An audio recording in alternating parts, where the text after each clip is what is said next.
What if the most powerful cage in the world is one that you can't see? What if the bars aren't made of iron, but of words, headlines, and slogans, and narratives? What if the thing shaping your reality isn't reality at all, but a story told so often, you forget you didn't choose it? One might say propaganda is a kind of social hypnosis, a dream we're having together and mistaking for the world itself. A story that tells you who's right and who's wrong, who to fear and who to blame, while quietly shaping and keeping you from the story itself. One could say propaganda shows up when a society feels change coming and tries to hold the old picture of reality in place.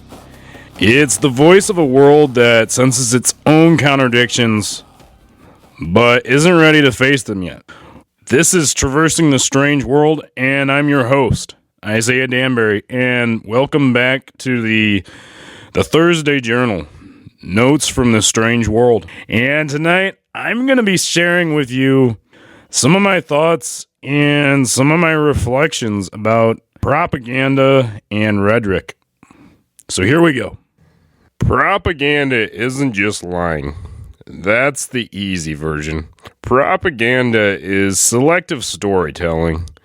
It's when a group of people is flattened into a symbol, a caricature, a warning label.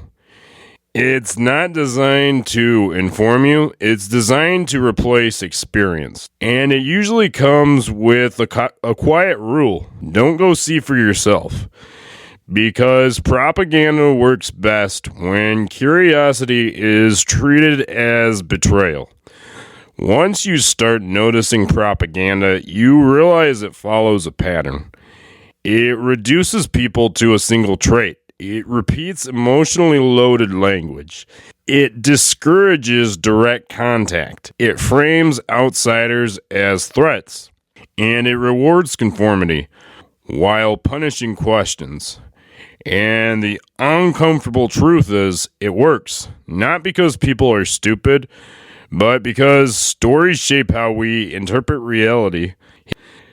This is the part that gets personal for me.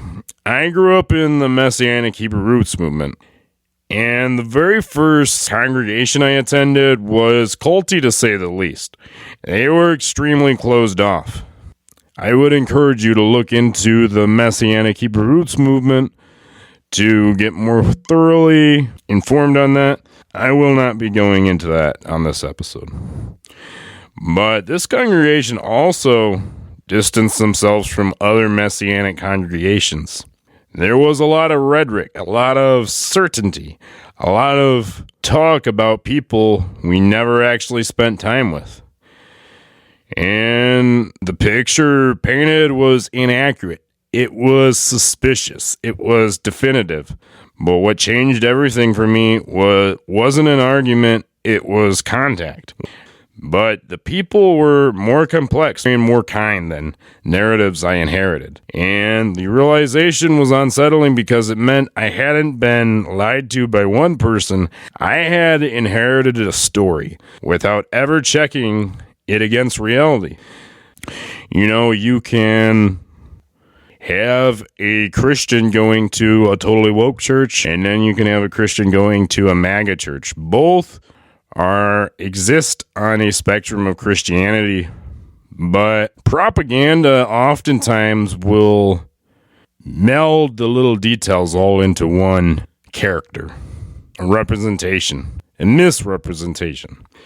Once you see the shape of propaganda, you start seeing it everywhere. Who's being reduced to a symbol? What language is being repeated in particular? Who's being discouraged from direct contact? And who benefits if you ever actually meet the other?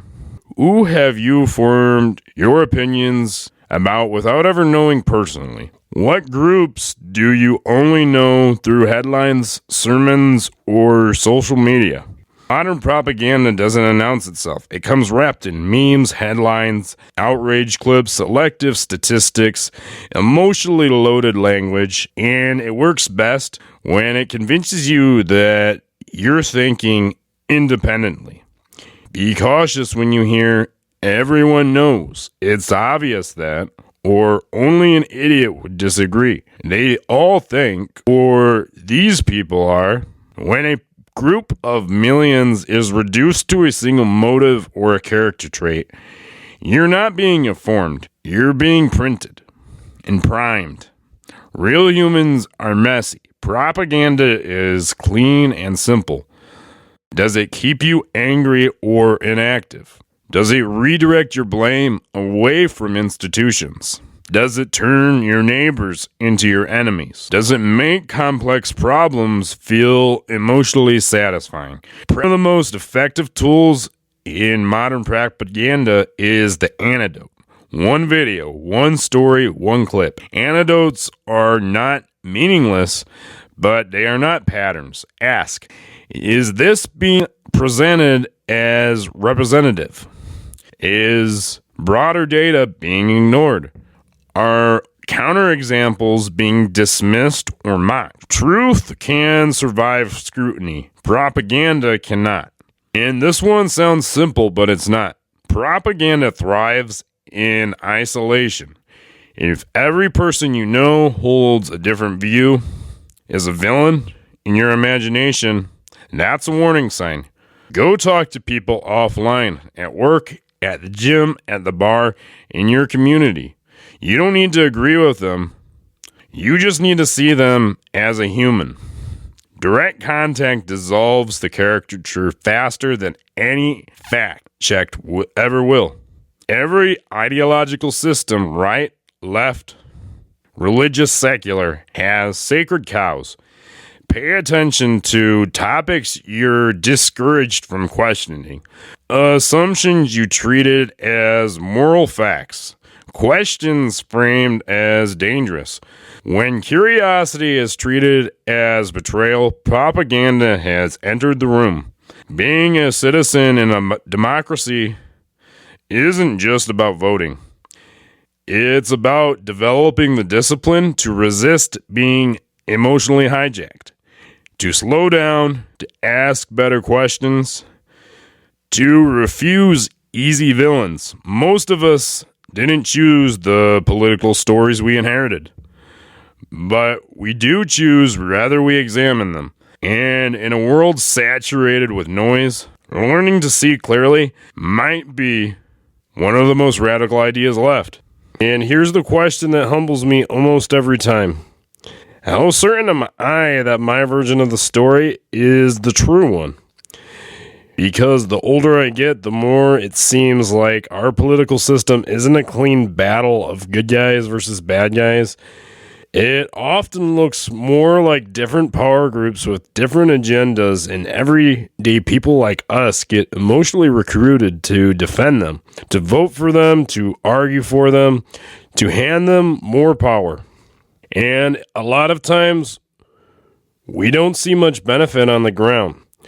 What is clear, though, crystal clear, is that there is a wide variety of stories about what's happening in our world right now. So instead, talk to people you're told to be afraid of. Listen to people you're told are the problem.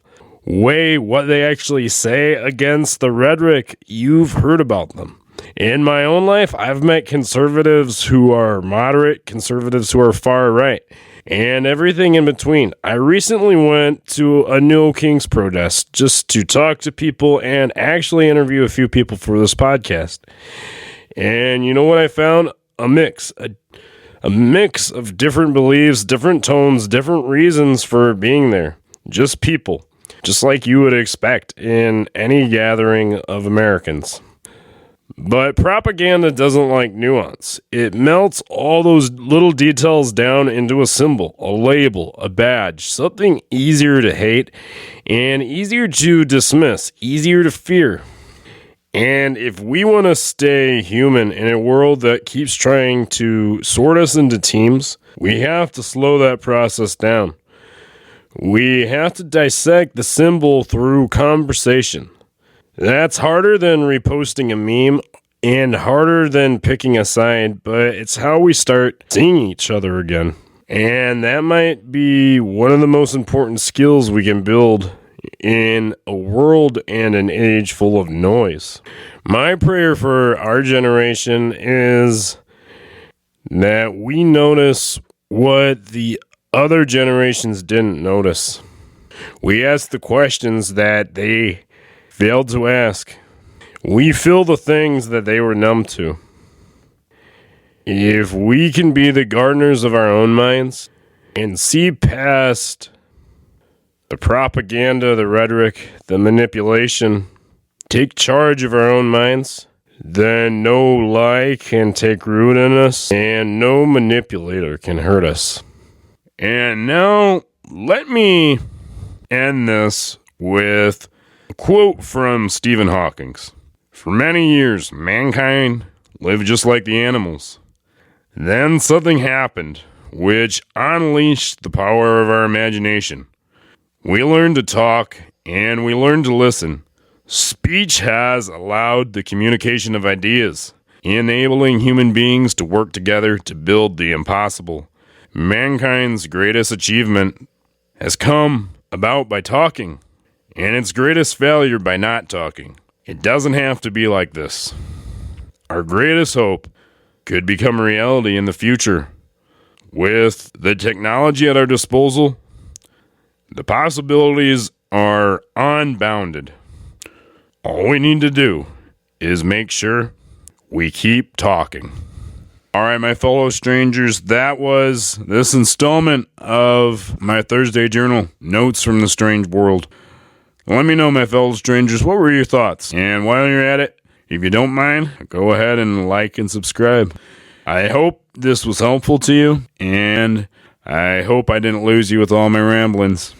Until next time, let's keep traversing this strange world. Let's remember always to be introspective. Let's remember to be curious. We are kind of just thrown into this life thing, and let's remember to be neighborly to folks, because at the end of the day, we all are just strangers in the strange land. Until next time, peace.